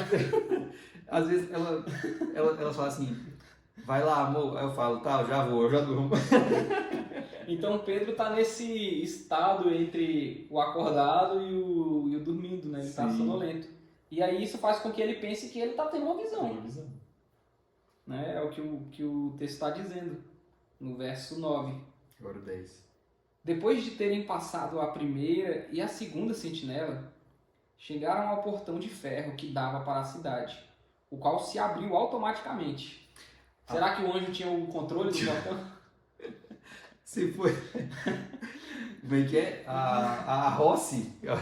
A Rossi, acho que Era da roça? era da Rossi, hein? Era da Rossi. Cara, a gente tá rindo, mas é Mas é sério, um né? relato sobrenatural. Sim, Olha só olha o que Deus fez, automaticamente. né? E Pedro só poderia ser solto dessa prisão se fosse de uma forma sobrenatural. Sim. Talvez, eu queria usar, tá? O termo sobrenatural, copiando o Klinsmann. Eu não queria usar aqui, por exemplo, né, a palavra milagre, porque parece que milagre, né, tá mais associado àquela coisa assim, morto, vida, paralítico, volta a andar. E aqui, eu fico imaginando a própria cena, né? Pedro olhando para os guardas, na própria visão, né? Olhando, as algemas caíram, ele ouvindo e vendo o anjo, falando assim, coloca o cinto, calça a sandália, bota a capa, vamos. Será que Pedro chega perto do guarda? Porque assim, ele estava preso, junto com os guardas. Tinha mais 2. E esses 4 eram para estar vigilantes. Sim. Eles eram para estar olhando. Não sei se o texto não diz se eles dormiram, Não fala. se eles ficaram paralisados, atônitos com a luz, né? Porque o Com texto a fala luz. que houve uma grande luz. Eu sei que eles tinham que ficar acordados, vigilantes. Mas será que Pedro chegou assim, passou a mão deles no rosto assim? Ih, rapaz, eu tô indo para fora. Tanto é que ele parta, que ele fala assim, chegaram ao portão de ferro que dava para a cidade, o qual se abriu automaticamente. E saindo, enveredaram por uma rua e logo adiante o anjo se afastou dele. Mano, eu fico imaginando, Pedro, né?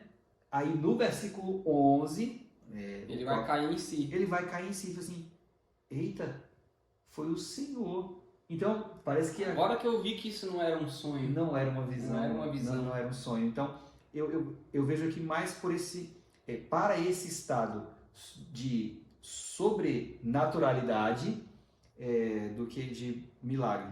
Porque eu não quero desmerecer e nem colocar aqui no texto como se tudo fosse milagre, tá? Algo sobrenatural. Sim. Gostei desse termo. No verso, se você quiser continuar. E aí ele cai em si e ele fala, agora eu sei que de fato o Senhor enviou o seu anjo e me livrou da mão de Herodes e de toda a expectativa do povo judeu. Que era a morte dele mesmo, né? Exatamente. E aqui eu queria ressaltar algo que talvez eu tenho pregado em Colossenses, e lá em Colossenses Paulo diz que está acontecendo uma heresia lá, que eu acho que é um pouco parecida com coisas que acontecem nos dias de hoje, né? O pessoal estava orando para anjos, São fazendo as misticismos, superstições. superstições que são elementos que a gente acaba, às vezes, trazendo para compor a nossa fé também, né? A gente vai acrescentando elementos místicos à nossa fé. E aqui, a igreja não estava orando para um anjo. A igreja não estava fazendo uma oração para o anjo da guarda, para o anjo tal. A igreja orou ao Senhor. Ao Senhor. A igreja estava orando incessantemente, pedindo ao Senhor, Senhor, tem misericórdia de Pedro, Senhor, o que vai ser da gente? Senhor, solta Pedro, livra Pedro dessa. E o Senhor utiliza o anjo para fazer isso. Né? Mas assim, a nossa oração ela tem que ser ao Senhor. Nós não podemos fazer uma oração para o nosso anjo da guarda, por exemplo, que é algo que acontece hoje. Né? A gente não pode fazer uma oração para um espírito, sabe? Para, sei lá, algum outro tipo de Deus. A gente não pode fazer oração, por exemplo, né? Onde nós temos visto isso centenário, né? Ou até mesmo milenar, orando para terceiros intercederem por nós diante de Jesus. Não. Oração para até santos, né? A gente Sim. vê. A gente precisa orar para Deus, Sim, ao exatamente. Senhor. A nossa Ao oração Senhor. é ao Senhor. E aí, se ele quiser, ele faz do jeito que ele quiser. Ele manda anjo, ele da outra prisão que Pedro foi solto, ele não mandou anjo, né? Foi simplesmente a parede da prisão caiu. Não, foi um anjo. Foi um anjo O também. anjo, 19, versículo 19, capítulo 5. Mas de noite um anjo do Senhor abriu as portas da prisão e levando-os para fora. Foi um anjo. Então, assim, o Senhor ele faz o que ele quiser, mas a nossa oração é uma oração que é para o Senhor, Direcionado ao Senhor. que é o que a igreja está fazendo aqui. E ao se dar conta disso, né, de que ele tinha sido solto pelo Senhor, Pedro resolveu ir à casa de Maria, mãe de João, também chamado Marcos, onde Esse- muitas pessoas estavam congregadas e oravam. Esse aqui é o João Marcos, certo? É o escritor provável O Evangelho do Evangelho de Marcos. de Marcos. E aqui é provavelmente a sede lá do capítulo 2 do cenáculo, onde tudo aconteceu e está Sim. acontecendo. Provavelmente é um dos locais, se não o principal, onde a igreja se reunia Se mesmo. reunia. Porque a igreja estava muito no templo, porque os apóstolos iam lá pregar, né? Uhum. Mas depois, cessando o período da pregação, a igreja se reunia de fato em casas, né? Vai dizer que era em casas. Então, uma das casas, se não talvez das principais, ou se não a principal, Era essa daqui. era essa casa aqui, dessa mulher chamada Maria, que era mãe de João Marcos, que é o evangelista Marcos, que é o homem que escreve o evangelho, muito provavelmente. Uhum. Quando ele bateu a porta da frente, uma empregada chamada Rod foi ver quem era. Rod em grego significa rosa. Ah, legal. A título de curiosidade, rosa. Reconhecendo a voz de Pedro, ficou tão alegre que nem o fez entrar, mas voltou correndo para anunciar que Pedro estava à porta. E Pedro está lá fora. Mano, eles não estavam orando para que Pedro fosse liberto? Sim. E ela parece que, assim, ela e os outros, né? É um anjo dele. Engraçado isso, porque a gente ora, né? Eles estavam orando incessantemente. E esses homens tinham fé aqui, esses homens e essas mulheres, né? Sim. Vou até usar essas mulheres, porque tá falando da Mulheres. casa de Maria e Rod era empregada. Essas mulheres tinham fé. Tinha. E eles não acreditam que Deus tinha feito o que eles haviam pedido. Né? Engraçado isso. Isso acontece com a gente também, né? Tipo, a gente ora assim, Deus, poxa, me abençoa em tal coisa, tal, faz tal coisa, mas... Mano, eu tenho que contar. Eu tenho que contar. Depois a gente fica assim, não sei, Senhor, né? Faz lá, Deus. Eu tava pedindo ao Senhor para ir para Uberlândia. E eu vendo as vagas saindo, né? Parecia final de Copa do Mundo. Cada um que... Menos uma vaga, você vê o Senhor. Mas será que eu vou conseguir? Será que eu vou conseguir? Mano, e graças a Deus. Deu tudo certo. Olha só, eu pedindo a Deus e eu mesmo não acreditando no processo, né? No que estava. Gente, como a gente é. Ô Senhor, me perdoa. Fortalece a nossa fé, né? Fortalece a nossa fé que é pequena, Senhor.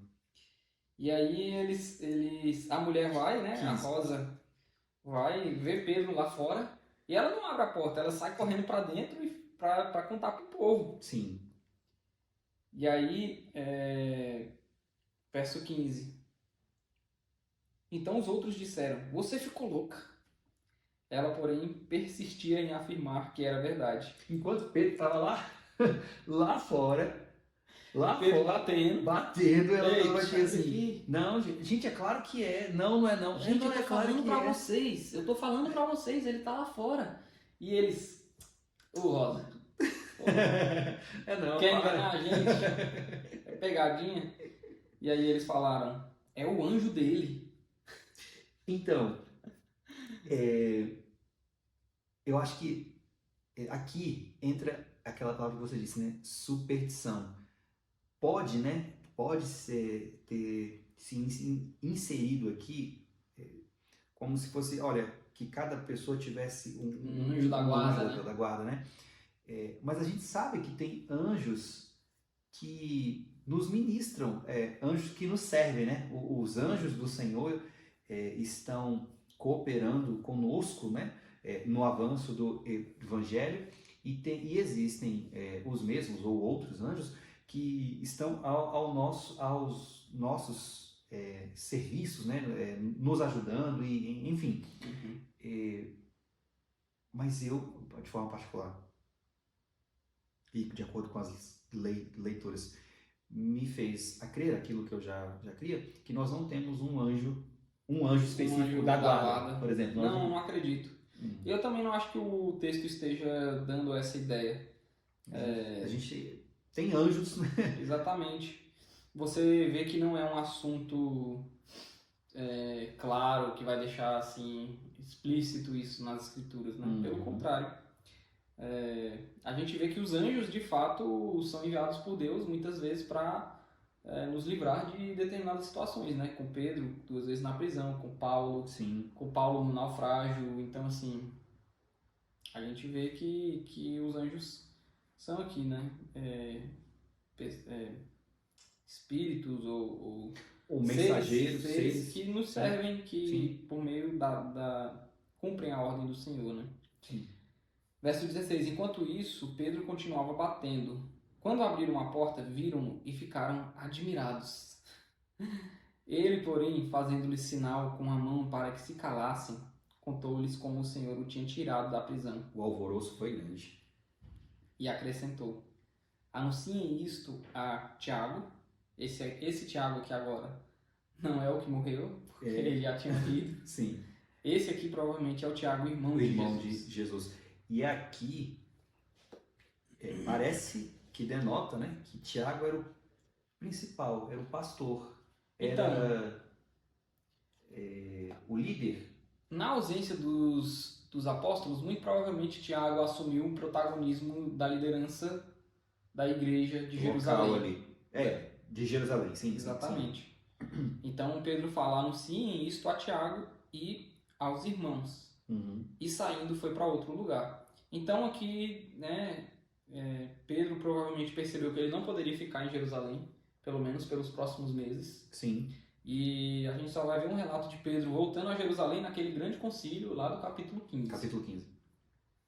Então ele... porque a vida dele já estava em risco agora. E também Pedro não ficava direto em Jerusalém, ele estava sempre saindo para evangelizar em outros lugares, né? A gente viu isso, por exemplo, no capítulo 9 e no capítulo 10, onde ele está andando pelas regiões. Por exemplo. Ele está andando nas regiões, ele vai em Lida, ele vai em Jope, ele vai em Saron, ele vai em Cesareia. Então, assim, Pedro tá andando, tá pregando, tá testemunhando, tá cumprindo a missão e tá fazendo algo que Paulo vai fazer depois aos gentios com as cartas e também com as viagens. Sim. De solidificando aquelas igrejas que estavam sendo plantadas no território de Israel, né?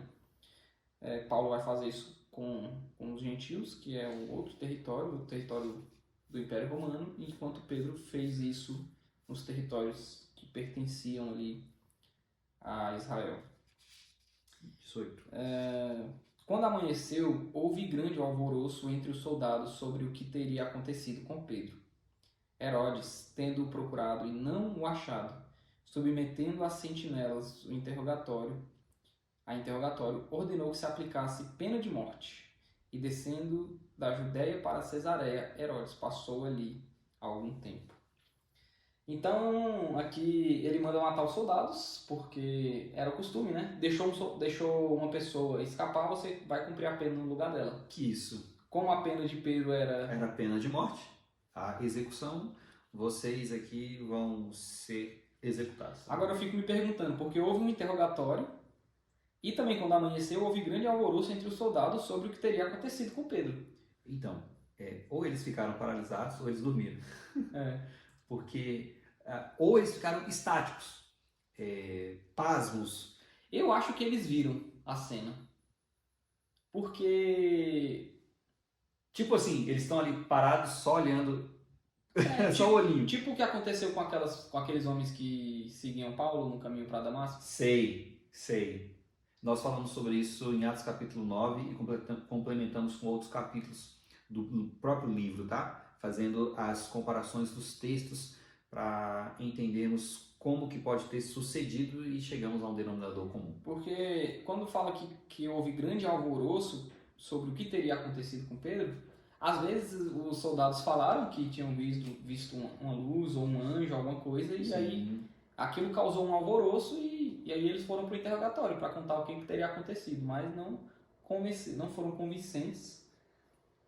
E aí Herodes mandou matar aqueles homens. Sim. E aí Herodes, que é o Agripa I, saiu da Judéia e foi para Cesareia, que era a cidade que o seu avô tinha construído, e passou ali algum tempo.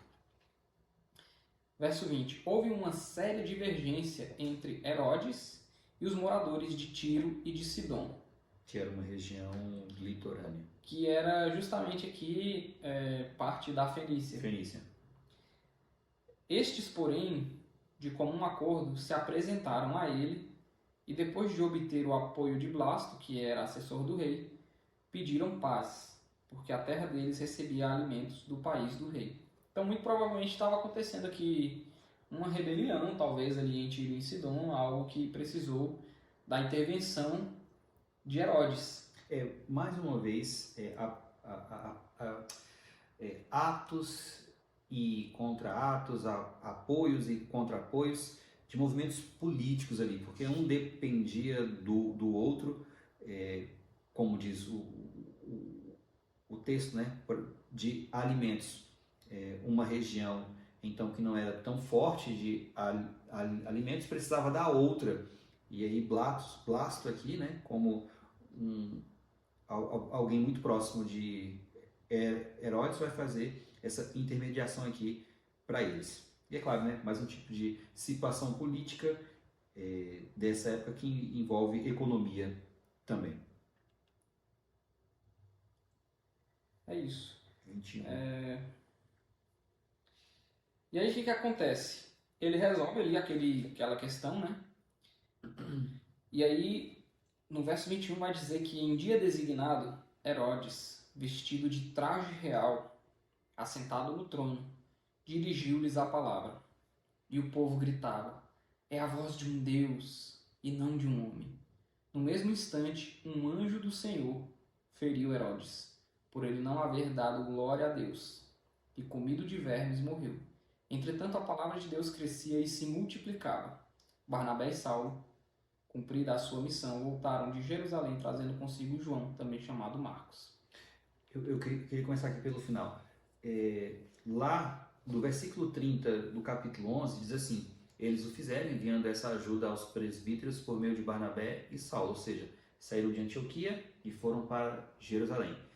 Nesse meio todo aí, enquanto Barnabé e Saulo estavam indo para Jerusalém e chegaram em Jerusalém, então conversaram com os irmãos, versículo 25 do capítulo 12. Barnabé e Saulo, cumprida a sua missão, voltaram de Jerusalém, trazendo consigo João, também chamado Marcos, que é esse mesmo que nós já citamos aqui no versículo 12 do capítulo 12. Então, esse aqui é um tipo de texto em que ele começa numa sessão e o próprio Lucas vai nos dar a entender, olha, termina a história, né? Termina em um e começa no outro. Apenas para isso aqui. Bom, vamos lá. Agora para o versículo 21. Não, a morte de Herodes, né? Esse homem aqui já havia se tornado o inimigo da igreja e o Senhor lidou com ele, né? Aquilo que eu já havia dito anteriormente, que o Senhor que constitui governantes e tira esses governantes quando ele quer. Acontece que eu acho interessante porque o relato da morte de Herodes, o texto vai dizer que ele morreu porque ele não deu glória a Deus, quando ele, na verdade, as pessoas chamaram ele, né, de Deus. Essa voz é a voz de um Deus.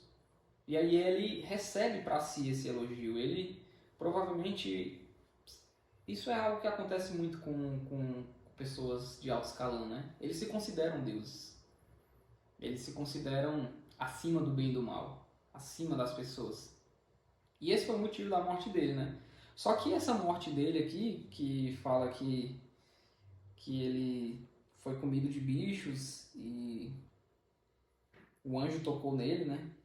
Verso 21. Em dia designado, Herodes, vestido de traje real, assentado no trono, dirigiu-lhes a palavra. e o povo gritava: é a voz de um Deus e não de um homem. No mesmo instante, um anjo do Senhor feriu Herodes, por ele não haver dado glória a Deus, e com medo de vermes, morreu. E essa morte de Herodes, ela também foi relatada pelo historiador judeu Flávio Josefo, que era um homem um historiador confiável, renomado, que relatava muitas dessas histórias ali do século I e muitas coisas que aconteceram no Antigo Testamento e subsequentes.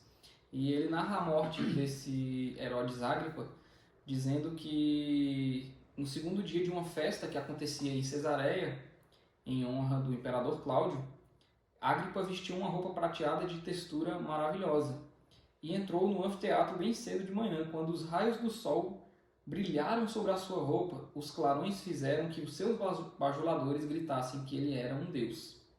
Josefo conta ainda que o rei nem o censurou e nem rejeitou sua ímpia bajulação. Quase imediatamente ele sentiu uma dor aguda no abdômen e 5 dias depois morreu em grande agonia.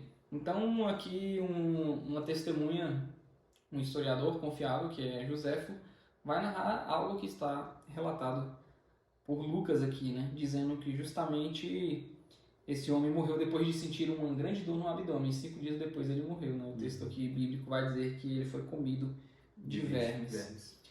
A grande questão aqui é que ele não foi morto, não necessariamente ele foi morto por causa da sua perseguição à igreja, porque ele poderia ter morrido por ter matado Tiago, por ter prendido Pedro. Mas é interessante porque o texto vai dizer que ele morreu porque ele se considerava um Deus, né? Ele não deu glória a Deus. E aí é um contraponto até com o relato do capítulo 10, quando Pedro chega na casa de Cornélio e Cornélio se ajoelha diante dele. E Pedro fala: eu sou homem igual a você.